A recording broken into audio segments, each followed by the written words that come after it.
Forewarned meteorologist Daniel McFarland. I know it's a few degrees warmer today, but you're not really feeling it out there. When are we going to really dramatically see a change? I think tomorrow afternoon. Yeah? So yeah, it's making it tough right now with the clouds and the wind.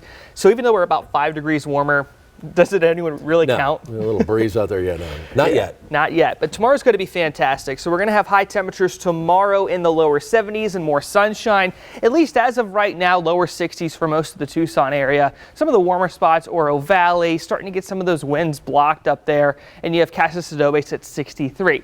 Now looking down towards the south, Green Valley sitting at 64. You have Benson over there at about 56 degrees. So you still have those higher elevations in Cochise County dealing with some slightly cooler temperatures. And Wilcox and Bisbee both stuck right around 47, 48 degrees. And those are two spots I think are going to get a little bit better as we get into the evening tonight for the low temperatures, as you'll see here in just a second. But so for early tomorrow morning, instead of getting down to the freezing point, which is where we were earlier today, I think most of us stop around, say, 43, 42, not nearly as bad. So the clouds that are here now are going to help us out a little bit. Yes, it's kind of robbing us of some nicer temperatures this afternoon, but since we're not expecting it to clear up until closer towards dawn tomorrow, it's going to help hold in the heat that we do have, which is why we're not going to be down into the 30s for overnight tonight. Spots that will get down to the 30s, I still think it's going to be a lot of Cochise County. Very typical for this time of year anyways. One of the warmer spots over there might be Sierra Vista, if you live there. And don't forget, this weekend we have the rodeo going on. Obviously it's not starting off today, but if you're in that area setting up,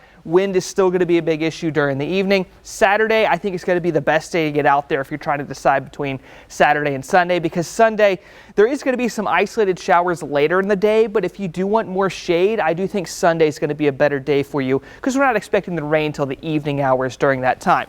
And our rain chances are going to be stemming off from the low pressure center that's right about here. What we're expecting is for it to move south and then eventually over towards Tucson. So since it's going to take a path like that, it's not directly coming from the north, the temperatures won't be nearly as bad for us, but we are going to be seeing isolated rain for a period of a couple days because it's expected to stall out. Your first chance of rain should be early Sunday if you live in Cochise County. For Tucson, as I mentioned, it's not going to be until the later part of the afternoon or the evening before it reaches us out there. And we're not looking at high rain totals for Tucson throughout much of next week. In fact, I think some of the higher amounts are going to be saved for that southern area of Cochise County, Sierra Vista and Douglas. But if you live in Tucson, those rain chances could be there really in between late Sunday into early Wednesday before it starts to clear on up. Something else of note, though, is that the wind will be back. I'm thinking Wednesday afternoon. You are seeing temperatures staying pretty consistent, though, so that's something we haven't had for quite a while. You know, Sean, it's been a huge roller coaster of temperatures, so our lowest low over the next week or so is going to be down at 40. I'm happy not to see 25 or 32.